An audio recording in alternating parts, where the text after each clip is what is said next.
Evening, everyone! Look, it's another video on the same day. Woohoo! Okay, whatever. Anyway, I've just finished this book, Waiting Spirits, from the Chamber of Horrors Quartet by Bruce Coville.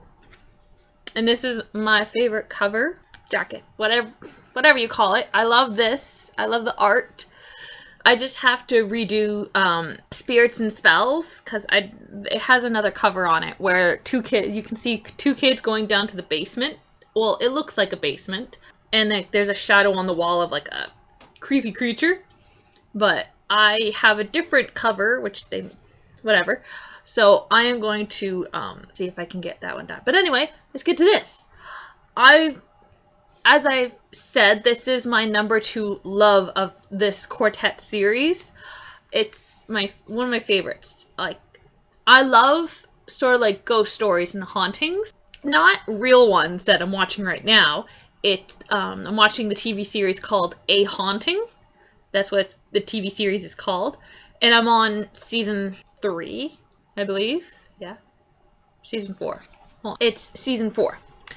And that scares me because like it's real life, whereas this is fiction. It scares me a little bit because I know it can possibly happen, and like these are ghosts, it's not demons. Like these were real people, but they died. Like, I love books like this because you sometimes the way to help a ghost leave you alone or disappear, or like, or go up to heaven or the better place or whatever you believe in personally, where you think ghosts go or where souls go, or like that sort of stuff, like, wherever that goes, whatever. I love it when they have to find out about the history of like the person, the place, the land. I love when they go back in history and just, find that stuff out. Because I'm not a history buff or a nerd or whatever, but I love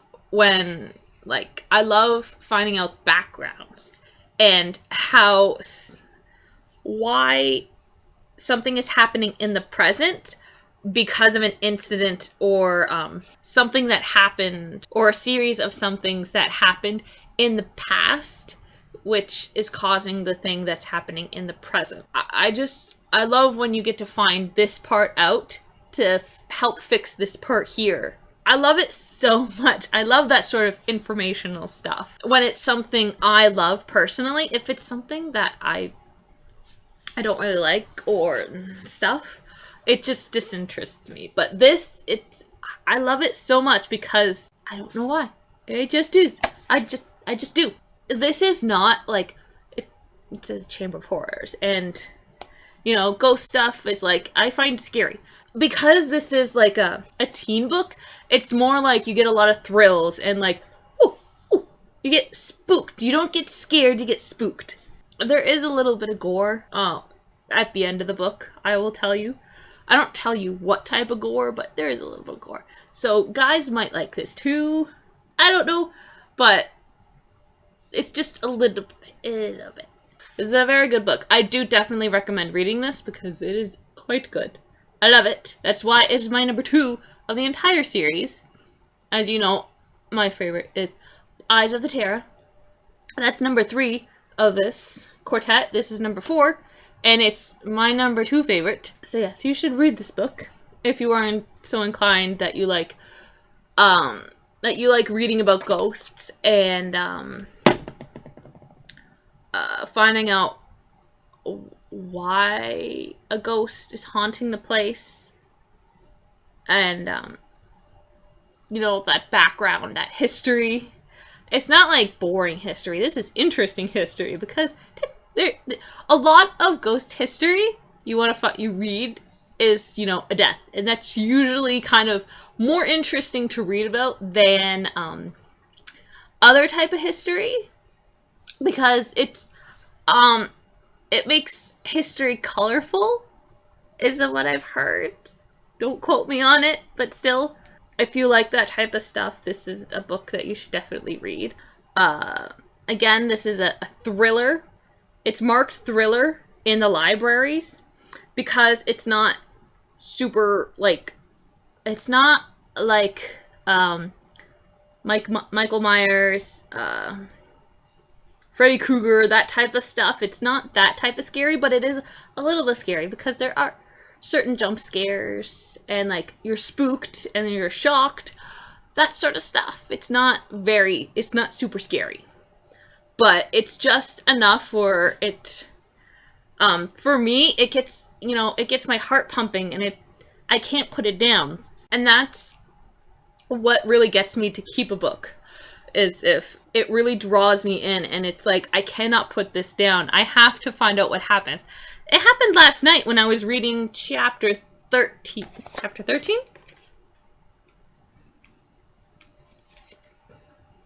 Sorry, I was reading chapter 14. There's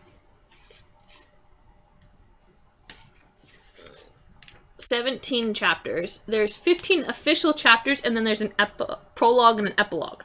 I was reading chapter 14. Yeah, I had just finished 13 here, and I was starting on 14, and it's just like, I can't put it down, but I have to go to sleep.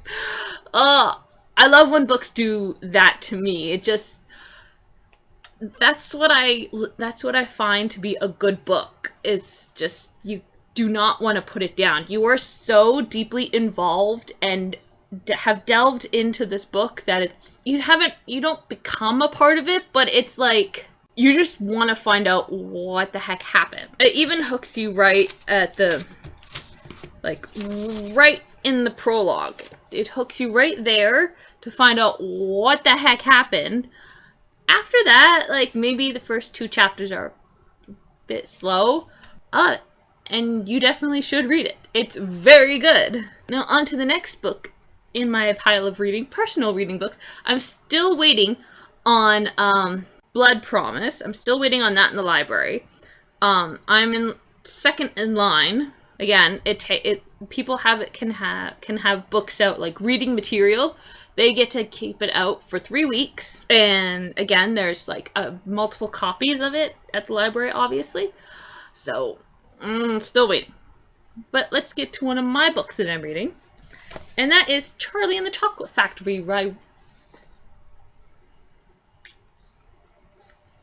Charlie and the Chocolate Factory by Roald Dahl. Roald Dahl? I'm not pronouncing that right, but there's the name. It's all right here. And this cover is the Johnny Depp remake version. I personally love the Willy Wonka and the Chocolate Factory, which is the original movie. It's actually a musical, and it's done in like 70s? Something like that. It's done in like 70s roughly, but it's an older video, and I love that. I grew up on that, and I love that so much. I will leave a link down below for a clip, hopefully like one of the songs from it, and it's really weird, but it's good. It's like a good weird. Not this type of weird, because Johnny Depp is like, he can take weird to like almost a whole new level. As you can see, it still has library stuff on it, so eventually we'll take that off. This is one of the books that like I may or may not like, but even if I don't like it, I think I might keep it for like my kids' sake, because I have a bin that has all this stuff that I want to give to my kids, like pass it down. With this book, I believe it's the original book, and it has the original drawings by Mr. Dahl. So, like that. But this edition, it's coming apart. But this edition, as you saw peeked, you get some color pictures right in the middle of the book from the Johnny Depp movie. Let me read the backs for you. Mr. Willy Wonka is the most amazing, the most fantastic, the most extraordinary chocolate maker the world has ever seen. I should have done that a little more enthusiastically, but I wasn't sure. Reading it. Charlie Bucket's wonderful adventure begins when he finds one of Mr. Willy Wonka's precious golden tickets and wins a whole day inside the mysterious chocolate factory. Little does he know the surprises that are in store for him. One of the most popular children's books of all time has now been made into a major new motion picture. It's the second. This is what it's originally called. I don't know why they changed the name to Willy Wonka and the Chocolate Factory for that first movie musical thing. I don't know why, but it's based on this. And it has everything in it. There's 30 chapters in here. There's no epilogue. Okay, I'm gonna read this to you. Charlie's birthday present. Charlie looked down at the candy bar. He ran his fingers slowly back and forth along the length of it, stroking it lovingly.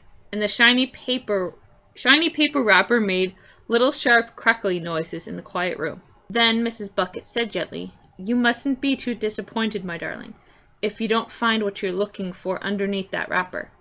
You really can't expect to be as lucky as all that." "She's quite right," said Mr. Bucket. Mr. Bucket said. Charlie didn't say anything. Very slowly, Charlie's fingers began to tear open one small corner of the wrapping paper. This is my next book that I am currently reading right now, until I get Blood Promise from the library. And I have no idea when that would happen, but this is next. And then after this, I get to read my 3 Aunt Divinity books. Oh my god, I am so dying to read my Aunt Divinity books.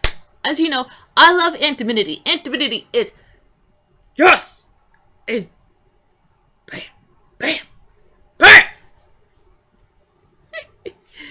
I'm getting weird at this time of night. So yes, I'm reading this now.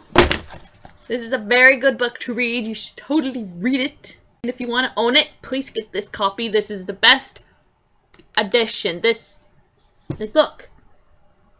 It is beautiful. If you liked my video, please leave a like and leave a comment. If you have read this, and you give me your ideas if you liked it. Don't be negative and say this was a stupid book or whatever.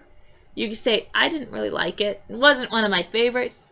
You can leave comments like that, because they may be negative, but they're not mean negative or angry negative, whatever. We want, positive negative comments. That even makes sense. That was my video, and this is my weird exit. So, if this is the first time you're watching my videos, please subscribe for more book reviews, more hauls, more unboxing, unbagging, and Vlogmas videos. Woohoo! And I've only done 1 year of Vlogmas videos. We'll see what 2016 is going to give me. Alright, so, good night everyone.